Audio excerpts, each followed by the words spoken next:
Bosoko, Mahanda Akasata, Reke Yamanda Raboko Sokota, Ronda Yakande Eke Seke La Mama Manda Rabakase, Meta Rabakande La Babakaso, Yalamana Niana no, Sakayato Yakande, Yamakato, Yabatadia City Akano, Yakatara City. Power!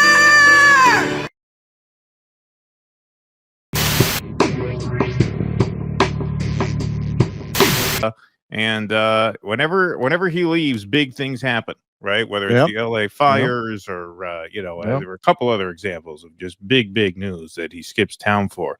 But here's a big one: U.S. House of Representatives overwhelmingly approves the measure to release the Epstein files, passing 427 to 1 with 5 abstentions. There it is. On this vote, the yeas are 427, the nays are 1. 2/3 being in the affirmative, the rules are suspended, the bill is passed, and without objection, the motion to reconsider is laid on the table. See, it was nice that they let an Epstein victim announce that it had passed. I thought that was very nice. I thought that was very tasteful. I think that works. That works very well. So there it is, 427 to 1. Laid on the table. Boom. History made. A near unanimous vote, 427 to 1. Now, I know what you're all thinking. Who's the guy? Who's the guy who voted no? Well, that would be... And are they digging in his backyard right now?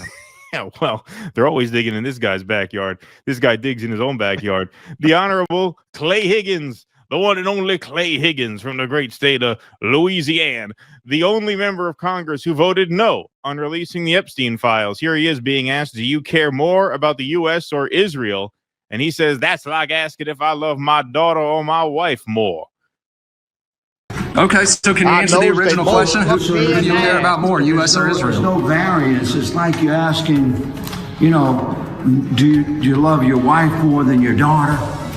Well, and you said it's a simple question. It is. Do you love your wife more than your daughter? I love the United States more than I love Israel. It's a very simple question. Great love, and you as a human being, you express that love, and you have core principles that drive you to your love for your wife and your love for your daughter. It's two different loves, but neither of them is greater than the other. You understand? Who's the priority when you're casting a vote in Congress, America or Israel? Priority is love, son. Well, it's a very simple question. You're not answering it. All right, now, if you'll excuse me, I must be going to make sweet love to my daughter. To my wife. So you got me all confused. Got me all flustered here with these confusing questions. Do you prefer Israel to the United States? That's like asking, would I rather fuck my wife or my daughter? How am I to choose what love is more powerful at any given moment? I'm sweating harder than I did when they shoved those matzo balls up my rear end for my hazing when I got initiated into the cult of AIPAC. Yeah, that's right. So that's the one defector who defied Donald Trump. Donald Trump, who at the last minute, of course, changed his tune on the Epstein files. But Mike Johnson, who voted yes, despite clearly not wanting to, as evidenced in every piece of video that has surfaced of him these last few days.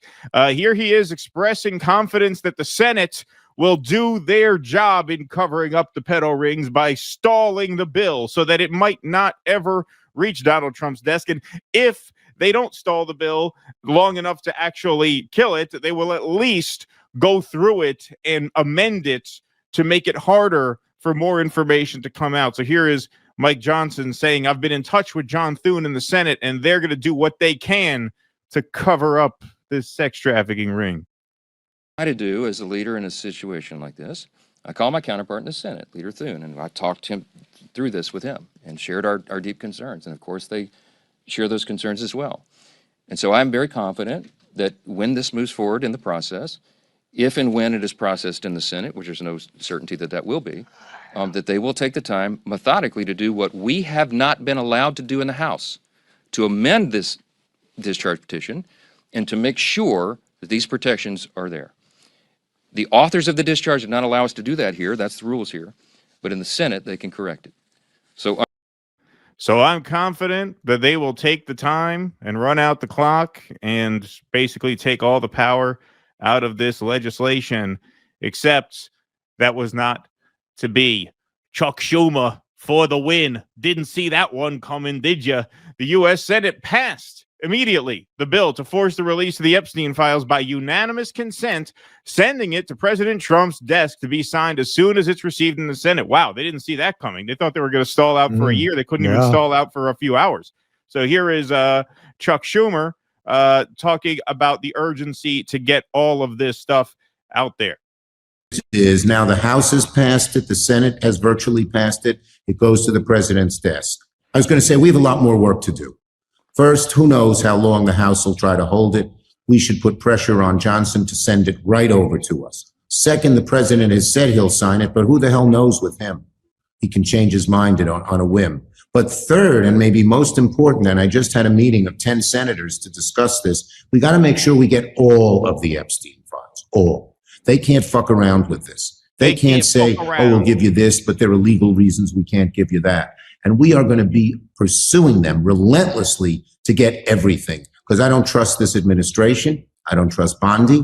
I don't trust Kash Patel. I don't trust the president. And they could screw around with this. It'll be all of our jobs to be on them and make sure that we get everything. Well, my pollsters have confided to me that the kids like the F-bomb, and with AOC breathing down my neck, I'm going to be using that very liberally going forward. So fuck you. That's right. I'm big and I'm strong and I'm tough and I have nothing to hide. I had relations once 44 years ago through a sheet, and that was it. I've been clean ever since. No dirt on Chucky boy. Reveal away. Take anything you want. You're not going to intimidate me. Congress passes bill to force release of the Epstein files. That's right. Representatives Thomas Massie and Ro Khanna, the bipartisan duo who co-authored the legislation and successfully forced the vote on the House floor, despite leadership's objections, had spent the past few days trying to drive up the vote tally to put pressure on the Senate. They forced the vote. They forced the vote. When did we hear? We've heard that phrase before. What channel was it that made that phrase popular? What was the YouTube channel that talked about forcing the vote? I forget what it was. It'll come to me. The votes in both chambers exceeded both their expectations. The bill would require the Attorney General to release in a searchable and downloadable format all unclassified records, documents, communications, and investigative materials related to Epstein and his co-conspirator Ghislaine Maxwell, flight logs or travel records, people and entities connected with Epstein and internal emails, notes, and other internal Justice Department communications. Those records would need to be released not later than 30 days after enactment of the law. So once this law is signed by the president, the clock starts ticking, and they have 30 days to release. Here's the other shoe to drop. Essentially whatever they want. The legislation says the Attorney General may withhold or redact any information that identifies victims or would jeopardize an active federal investigation. And don't forget, there now is an active federal investigation against the Democrats who might be on Epstein's list. We'll get to that as the live stream goes on in different segments. But Mike Johnson, very disappointed that the Senate didn't stall for time. They were supposed to stall for a year. They were supposed to just kill this thing, and they did not. They did not come through. What happened? Here he is. To Leader Thune, you seeing the bill without adding amendments or changing it? I'm deeply disappointed in this outcome. I think I've been at the state dinner. I don't know. I was just told that Chuck Schumer rushed it to the floor and put it out there preemptively. It needed amendments. I just spoke to the president about that. We'll see what happens. So do you think he may veto? What's the matter, goy boy? Too slow for Chucky? Too slow for Chucky? Too slow for the Chuckster? I snuck it by you. Out there preemptively. We can be sneaky. That's what they say. I just spoke to the president about that. Should have known. known. What happens. So do you think he may veto it? You say you spoke to the president? I'm not saying that. Is he supportive of it in its current form? We both have concerns about it. So Oh, man. I was standing there with the Crown Prince. We couldn't talk. Are you frustrated in the majority leader? Listen, I have to go. I'd love to answer more questions about the sex trafficking ring I'm covering up, but I have a meeting with the head chopper. Okay, I don't want to keep him waiting. He doesn't like to be kept waiting. People learn that the hard way. Wow. What a display. What a display that was. And he was nervous about this all along. Here we go. Back to that initial press conference I showed you a piece of just a few minutes ago. Why is he so concerned about this? Well, he's concerned that the release of the Epstein files may create new victims by ruining the reputation of completely innocent people, such as those who may just have known Epstein, but knew nothing of his crimes. So let's hear him explain that. Has already reviewed it and determined it is not credible. It is false information. Doing this and requiring this to come out could ruin the reputations of completely innocent people, such as those who have may just have known Epstein but knew nothing of his crimes, or whose names he exploited. Think of this: innocent people whose names he exploited and used to try to get close to his intended victims. Their names may be in these files, and they had nothing to do with this. And so by just haphazardly releasing it, you're going to destroy their reputations. Whose names did he exploit? Which innocent people's names did he exploit to get close to his victims? You mean like Donald Trump? Because we know that Virginia Giuffre was recruited from Mar-a-Lago. You have to assume that Epstein used his connections with Donald Trump in order to pull girls out of Mar-a-Lago. Now, of course, Donald Trump is totally innocent in all that. So that must be who he's talking about, right? Well, no. Apparently, he goes on to insist that no. Donald Trump had nothing to do with it. Nothing to do with it at all. To do with it? He has said President Trump has nothing to do with it. He has said himself he has nothing to hide. And that's clearly what they've been trying to do. They're trying to attack President Trump. This is what they've done. They weaponized the justice system over the last several years to go after him, and this is their latest attempt. And it's just like Russiagate, except for the one small detail of he's guilty. For the one small difference that he actually did it.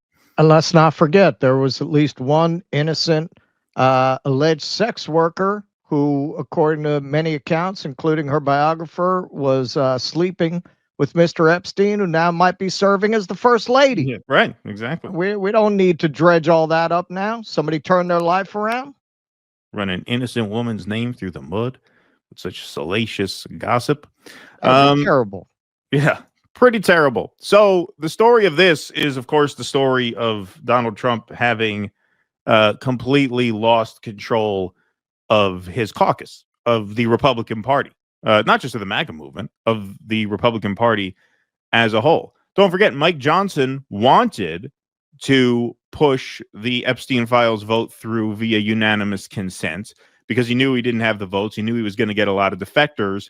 And so he wanted to just push it through without people having to go on record, yes or no. Do they vote with the president or do they vote with their constituents and with the MAGA movement, who, of course, by and large, overwhelmingly wants the release of these files?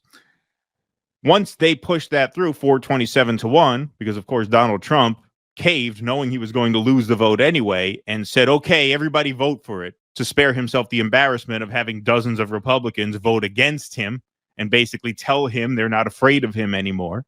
That happens 427-1. And then in the Senate, they were like, you know what? We don't want no part of this. Unanimous consent. We're not going on record voting yes or no. We're just pushing it straight on through to the president's desk. We have his blessing. And so let's make this happen. And that is where we stand right now. So whatever happens with the release or non-release of these files, or what gets released, what gets redacted, obviously there will be plenty of time to talk and speculate about that, and I guess evaluate that past the 30-day point, assuming Trump signs this bill sometime this week. What you have here so far for certain that you can report on is that you could argue Donald Trump is really not the most powerful man in the Republican Party anymore in terms of the House and the Senate. Not really. Well, was he ever? He doesn't. Well, he was in the sense that people were terrified to cross him, right? Sure.